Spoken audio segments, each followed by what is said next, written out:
It's the Arch Advocate Show. Welcome back. Welcome to the Arch Advocate Show, which was rated #1 to be boycotted by David Hall.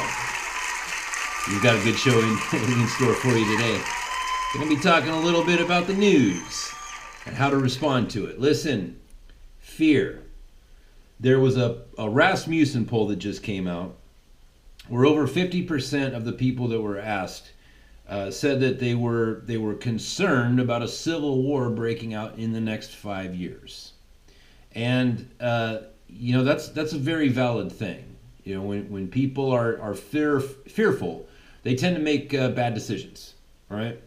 And we're living in a very strange time, and this show is dedicated to one, I want to let you know you're not alone. You're not alone, and looking around at what's going on in the world right now. You're going to feel certain ways, right?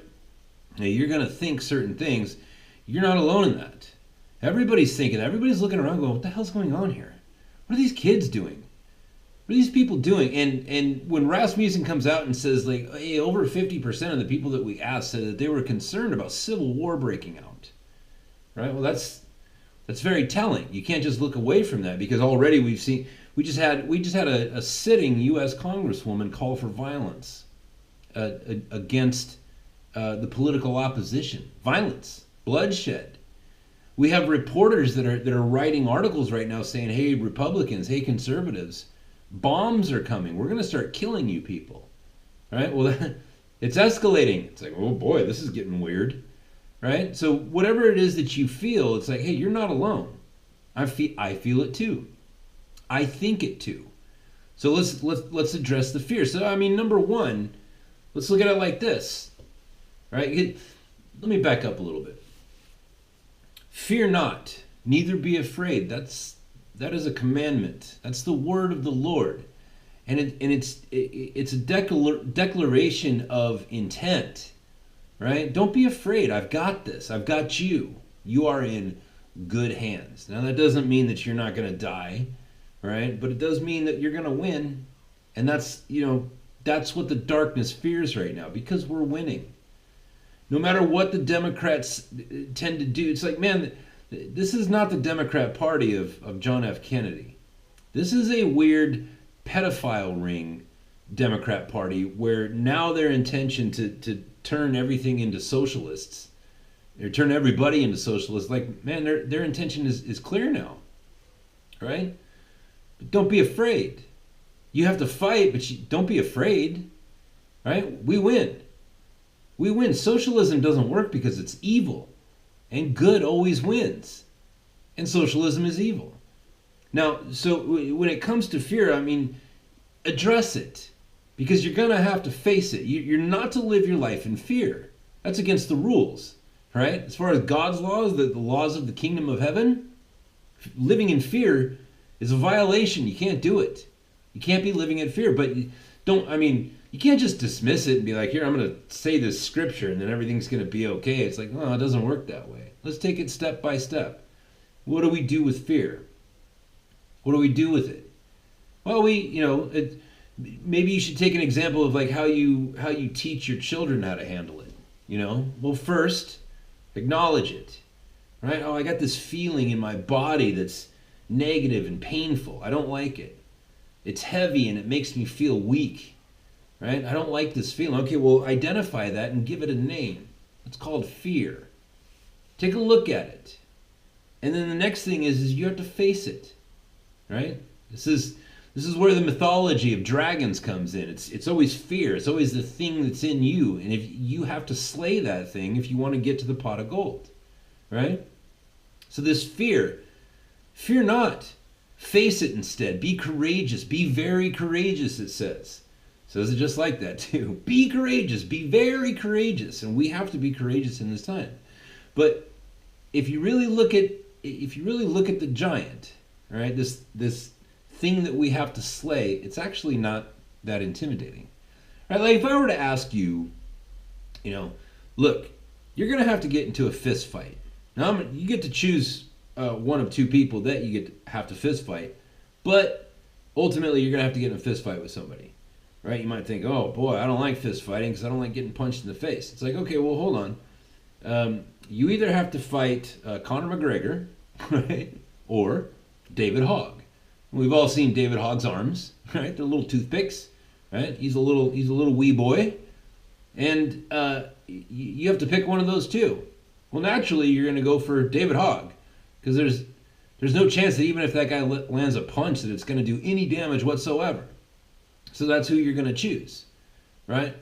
Well, this enemy that we have to fight, they are the David Hoggs of the world. They're liars, and they are pedophiles. They are the merchants of weakness, and the only way for them to feel strong is they have to prey upon the vulnerable and the weak. That's who they are. Yet again, another Clinton staffer, right, or Clinton aide, or whatever you want to call him, Joel Davis, 22, a 2013 Port Charlotte High School graduate and 2015 Nobel Prize nominee, really, was arrested by the FBI on Tuesday on charges of enticing a minor to engage in sexual activity. And it wasn't just him, it was his buddy too, and they were both Clinton people. So that's yet another tie to pedophilia. Another tie to the Clintons. Yet again. Remember how I said the other day, like, listen, two factors converging in at the same point, at the same time. That's a coincidence. That same thing happening twice or more, that's evidence.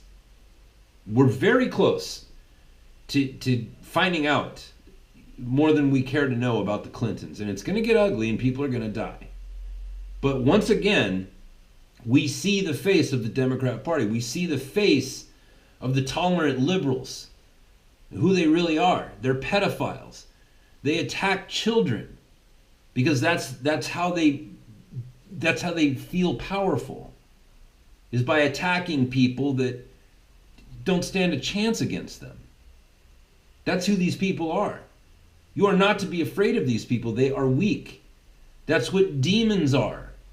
Right? When you go back, like, I know a lot of people are going to roll their eyes, but like, you go through the scriptures of, like, when you see demons in the Bible and like who they are, what they are, and that sort of thing, you can get into some very vague territory.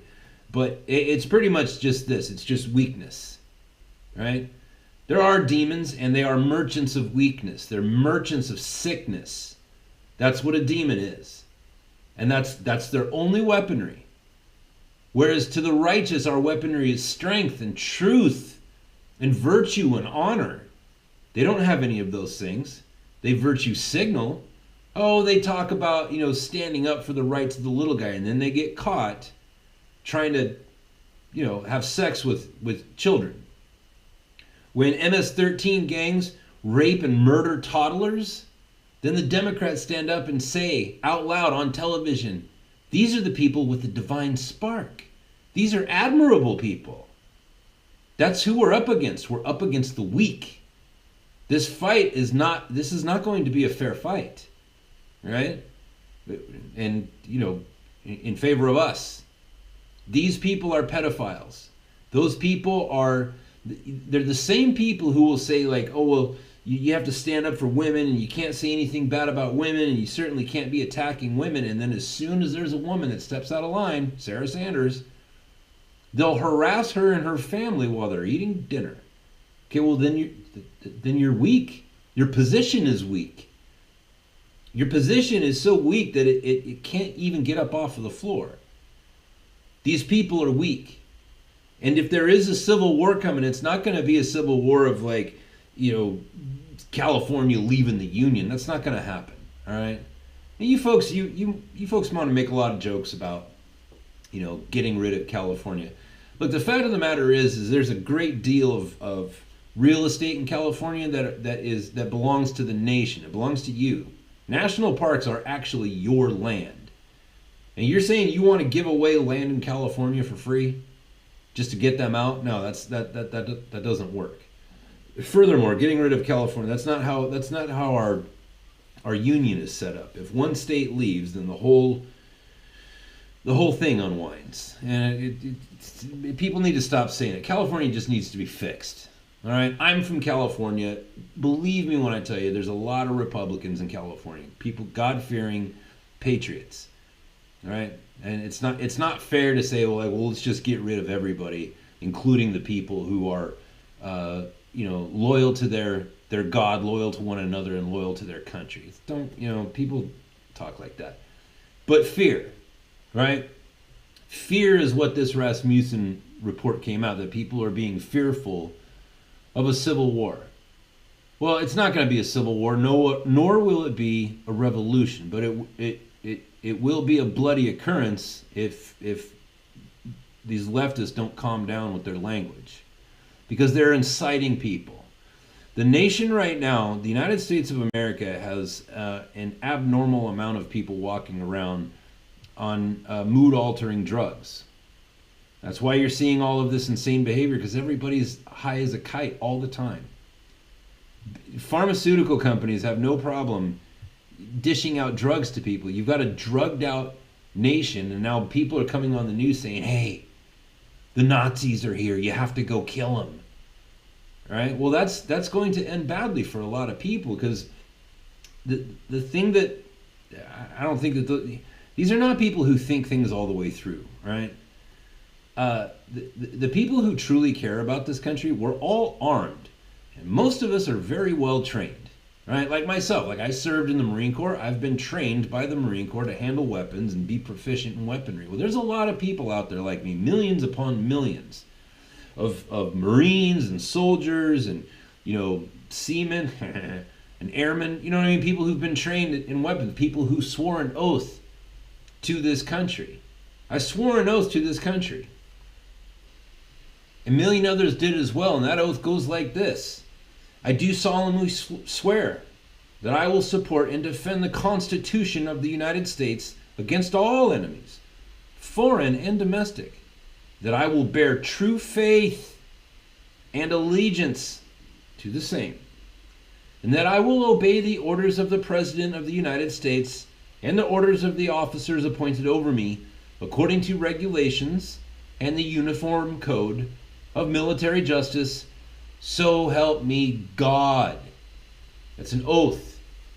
I swore that oath, and millions of other people just like me did. And they've all been, just like me, they've all just been living out their lives, doing their business, going to work every day, raising their families. And we're all watching what's going on right now going, I swore an oath. Right? If these people keep infringing on other people's constitutional rights, I'm going to have to honor my oath. Right? We're the ones with the training. We're the ones, who understand good military order. Those people wearing pink pussy hats and walking around with skinny jeans and purple hair, they don't, you know what I mean? They don't pose much of a threat. They might get one or two, but it's like, man, when we close ranks, it's going to be all over for you. So who is this enemy? Well, it's people like Joel Davis, who rapes little kids, who works for the Clintons. It's Congress people who stand up and incite violence. That's against the law. It's against the Constitution. That lady stood there and threatened the lives of American citizens. There's nothing to be afraid of. These people are merchants of fear and weakness. There's nothing to be afraid of.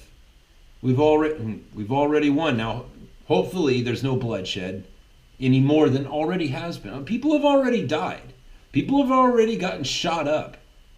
People have already taken hits to the head with bike locks, right? Because these people are so crazy. And, by crazy, I mean they're mentally ill. They're not well people, right? We're going into battle against a bunch of sick weaklings. They're not well. They're not healthy people, right? Like if this was an actual like battle scenario, like in the theater of battle, it's like the scenario couldn't possibly be any better for us. We're fighting sick people. They're so sick in the brain that they don't even know what bathroom to use. They've been claiming like oh, we're the champions of women, and then they attack women. Or they say like, oh, we love science. We're the champions of science. And then it's like, well, there's a million different genders. And Bill Nye is a scientist. You know what I mean? These are weaklings. They have no truth. They have no code. They have no loyalty to one another. It's already done. Do not be afraid. Fear not. Neither be afraid. Be courageous. Be very courageous. Yeah, some of us aren't going to make it, but we're going to win. We're all going to win. America will be restored. The truth is coming out about Hillary Clinton. The truth is coming out about Barack Hussein Obama. It's coming. It's not going to be easy. This is going to be a very tumultuous time. We are going to find out things about our leaders from the past and even present. It's going to get very ugly. Right? This whole thing is not going to go down easy, and you have to be prepared for that. You have to be prepared, right? Like the Boy Scout symbol. That's what if you're listening on the podcast, I'm doing the Boy Scout, salute. Be prepared, right? Prepare yourself. This was never going to be easy. How long have we been crying out for an outsider? Just give me somebody who's not a politician to be president, and we got it. We finally got it. Thank you, God. Thank you, Lord Jesus. Right? We got it.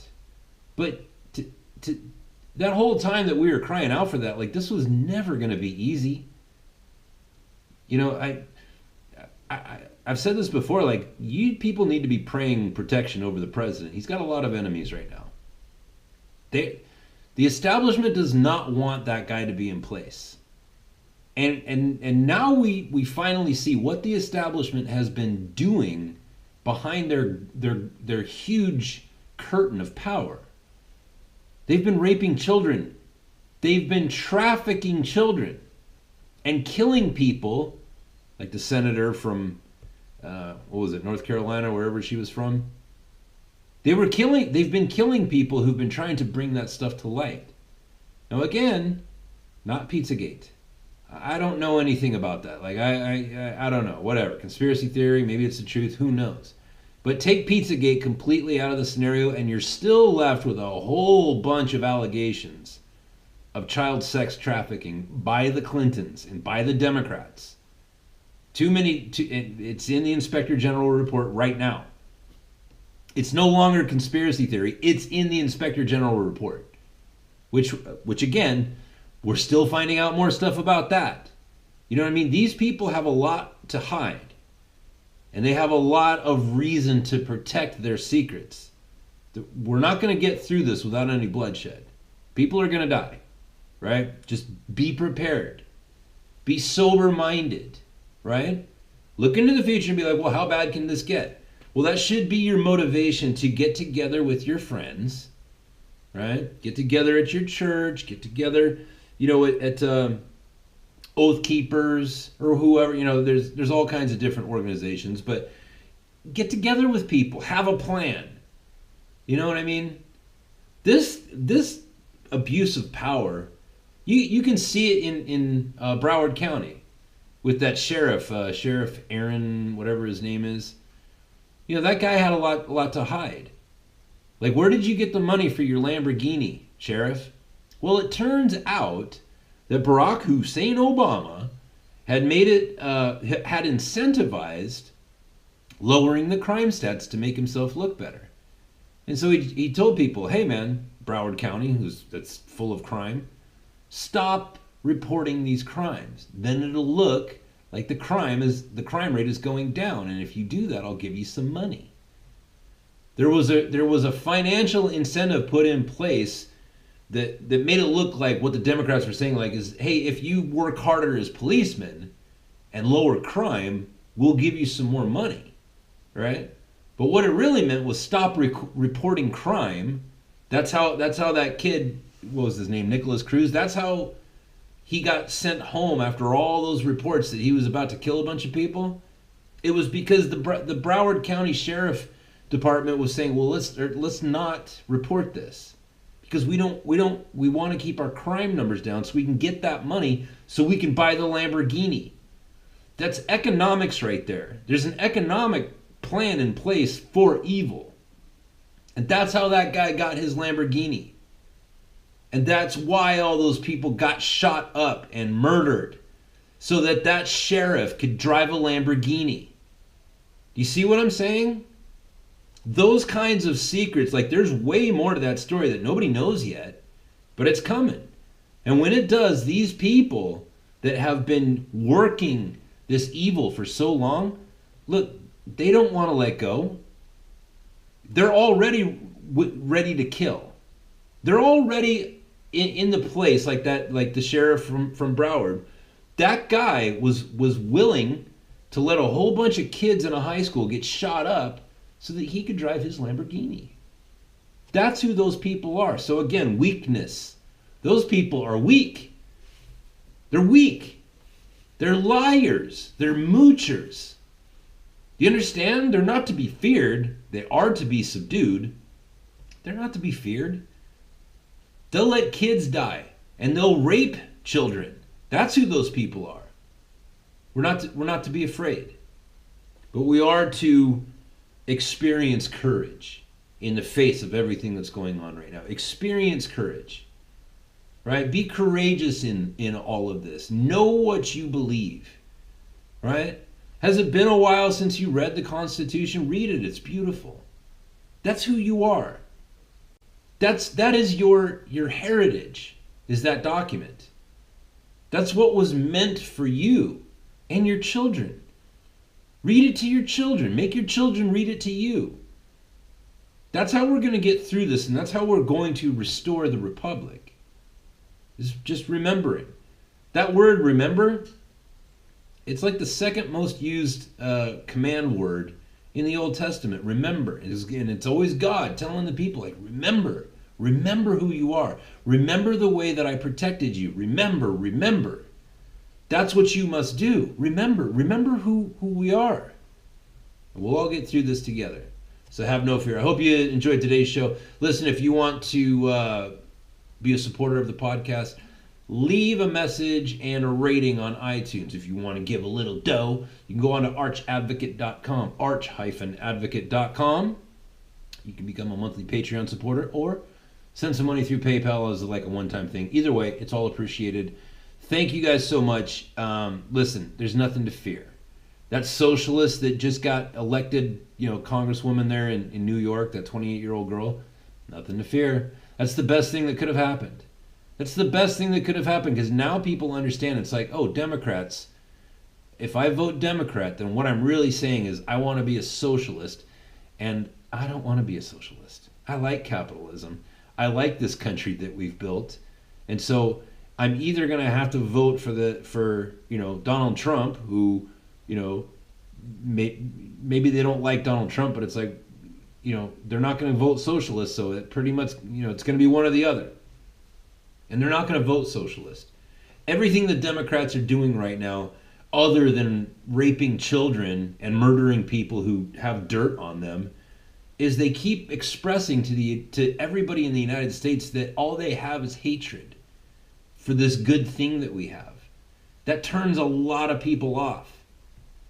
There were not a lot of people showed up to vote for Donald Trump or Hillary Clinton. There's a lot more people showing up now just to Trump rallies, right? The numbers are growing. People are just walking away from the Democrat Party. We've won. We've won. It's over, right? All you have to do is continue on and press forward and be courageous and be grateful. Be grateful that this is finally happening in the United States. This changes everything. This will change what goes on in our universities, and it will change the cost of university. That girl from New York, she's like, I'm going to become a congresswoman, and then I'm going to make college free. It's like, free?